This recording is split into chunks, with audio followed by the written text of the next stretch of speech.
नमस्कार, NMF news पर आप सभी का बहुत स्वागत। मैं हूं आपके साथ अभिषेक पुंडीर। आज बात करेंगे उत्तराखंड की। आज बात करेंगे मुख्यमंत्री पुष्कर सिंह धामी की। जिस तरीके से एक छोटा सा कार्यकाल पुष्कर सिंह धामी को दिया गया, उस छोटे से कार्यकाल में धामी ने करके दिखाया और उसके बाद 2022 का जो चुनाव था वो जीत कर दिखाया। अब एक बार फिर से चुनाव है उत्तराखंड में।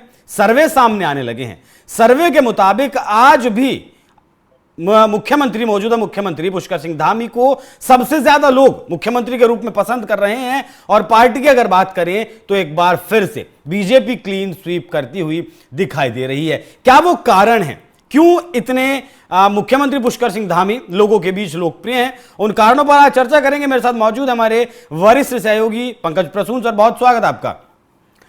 क्या कहता है सर उत्तराखंड का सर्वे? मुझे लगता है कि मोटी बात को एक बार ग्राफिक से दिखा देना चाहिए। जी, दिखाइएगा जरा। सर्वे मैं बोलूं वो उचित नहीं होगा, जो सर्वे है वो बोलेगा ज्यादा उचित होगा। फुल फ्रेम दिखाइएगा। पहले एक बार दिखा दिए। हाँ, अगर आज चुनाव हुए उत्तराखंड में जी तो किस पार्टी को कितनी सीटें मिलेंगी? ये सर्वे कहता है कि 49 से 53 सीटें भारतीय जनता पार्टी यानी बीजेपी को और 16 से 20 सीटें कांग्रेस को। मार्जिन कितना बड़ा है आप ये देखिए कि गैप, फासला लगभग 30 सीटों का है दोनों में। अरे उत्तराखंड जैसे राज्य में 30 सीटों का फासला, आप समझ रहे हैं जी। जिस राज्य में बहुमत की सरकार बननी मुश्किल थी, वहां अगर सर्वे 30 सीटों का फासला बता रहा है, ये बहुत बड़ा गैप है जी। मुख्यमंत्री की अगर बात करें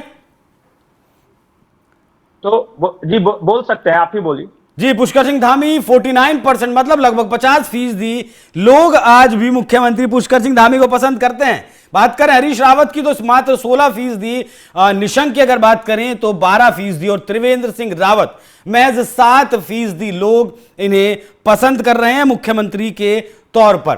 तो मतलब आबादी की अगर बात करें तो उत्तराखंड की आधी आबादी मुख्यमंत्री पुष्कर सिंह धामी के साथ है और आधी आबादी से भी कम बाकी 3-4 जो नाम चल रहे हैं उनके साथ है। जी, इसके जो मैं कारण देख पा रहा हूं, सबसे पहले कांग्रेस बनाम बीजेपी की बात कर लेते जी। उत्तराखंड में Congress is in complete shamble, आपस में बिखरा हुआ घर है। और पंचायत चुनाव अभी हाल में हुए थे, उसका रिजल्ट बता देता है कि ग्रासरूट लेवल पे क्या सेंटिमेंट। वो बहुत बड़ा आईना था सर कांग्रेस पार्टी को। बिल्कुल बिल्कुल। क्या होता है ना कि देखिए, भारतीय जनता पार्टी को आमतौर पे शहरों की पार्टी कहा जाता है, लेकिन पंचायत चुनाव जो हुए वो ग्रामीण क्षेत्रों में हुए।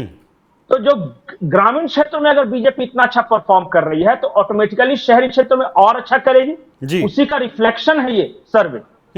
और बताइए वो हरीश रावत को क्यों दें, लोग क्यों पसंद करें? क्या कांग्रेस के लोग इन्हें पसंद कर रहे हैं? शायद नहीं।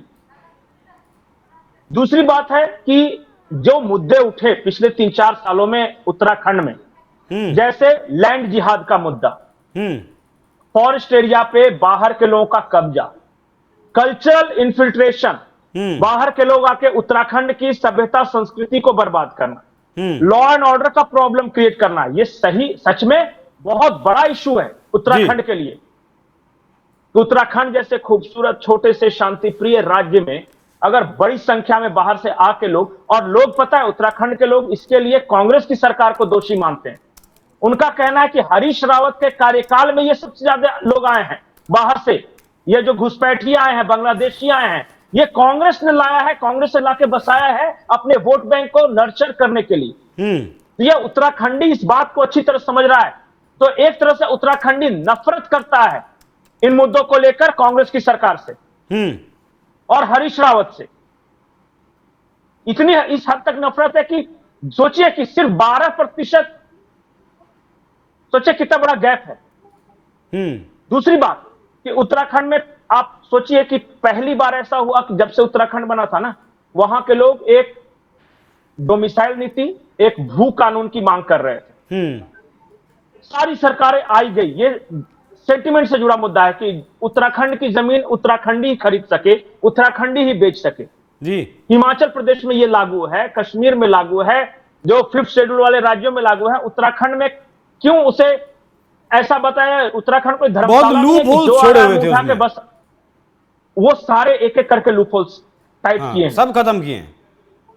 तीसरी बात कि ये जो दंगे फसाद ये सब जो करते थे ना, आप हल्द्वानी का उदाहरण ले लीजिए जी। रेलवे की जमीनों पे कब्जा, नदियों की जमीनों पे कब्जा, फॉरेस्ट लैंड पे कब्जा, ये सब छुड़वाया है। ये जिगरा का काम था। उत्तराखंड जैसे राज्य में जहां पे हमेशा सरकारें अनस्टेबल रहती हैं, हमेशा ये मुख्यमंत्री बनेगा वो मुख्यमंत्री बनेगा, उस वक्त इस तरह के बोल्ड डिसीजन लेना सबके बस की बात नहीं है। और मैं एक बात बोलूंगा, उत्तराखंड का इंफ्रास्ट्रक्चर डेवलपमेंट जो हुआ है धामी के कार्यकाल में, कोई माई का लाल कह दे कि कोई मुख्यमंत्री ने इतना काम करके दिया है उत्तराखंड को, इतना इंफ्रास्ट्रक्चर डेवलपमेंट हुआ है, सड़कें, चारधाम यात्रा, फिर समझिए कितना तूफान आया, सैलाब आया, इसे घटनाएं हुई, मुख्यमंत्री खुद सड़क पर उतर जाते हैं। आप केदारनाथ जाते हैं तो बताइए पहले ऐसी बात थी? आप चार धाम की यात्रा करते तो इतनी सुविधाएं थी? कोई भी बोले ना तो ये क्या उत्तराखंड के लोग नहीं देख रहे हैं? और पॉलिटिकल बात में बताता हूं, जब पिछली बार चुनाव हुए तो धामी अपनी सीट से चुनाव हार गए, और वो हराने में इनर पॉलिटिक्स का भी कुछ हाथ था।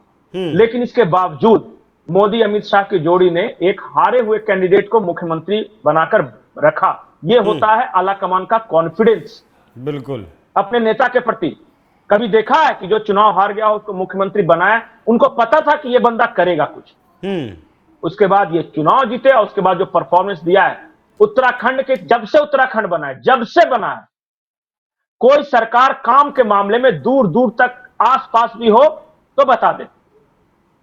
हिमालयन ब्रांड जैसा ब्रांड चलाया, उत्तराखंड के उत्पादों को दुनिया भर में जो है भेजने का काम किया।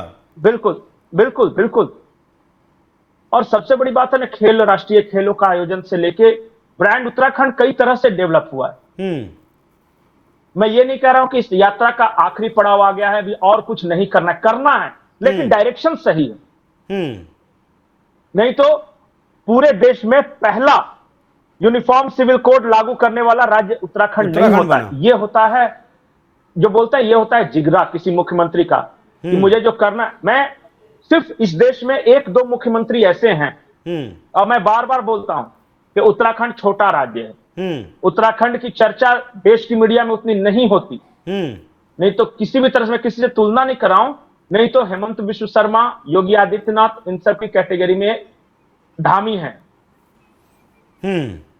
ये है, तो ये तो सर्वे बता रहा है, मैं तो कुछ कह नहीं रहा हूं। अब उत्तराखंड में अगर ये गैप है, और मैं इस सर्वे को लेकर उत्तराखंड के पत्रकारों से बात कर रहा था कि सर सर्वे किसने किया, कैसे किया। उन्होंने कहा कि देखो बीजेपी का जीतना तो निश्चित है। उन पत्रकारों का मतभेद यह था कि कितने से सिर्फ जीतेगा। बोले कोई बोल रहा था मार्जिन थोड़ा बड़ा है, कोई बोल रहा था और अच्छे मार्जिन से जीतेंगे, बस इतना ही अंतर था। हर पत्रकार ये कह रहा था कि जीतेगी तो बीजेपी ही जीतेगी, क्योंकि जो काम किया है, जो सेंटिमेंट्स है, जो मुद्दे उठाए हैं, मोदी जी का जिस तरह आशीर्वाद रहा उत्तराखंड के ऊपर, ये सब मिला के एक ब्रांड उत्तराखंड वो जो बना रहे हैं ना, ये मतलब वही वजह है कि जनता उन्हें पसंद कर रही है।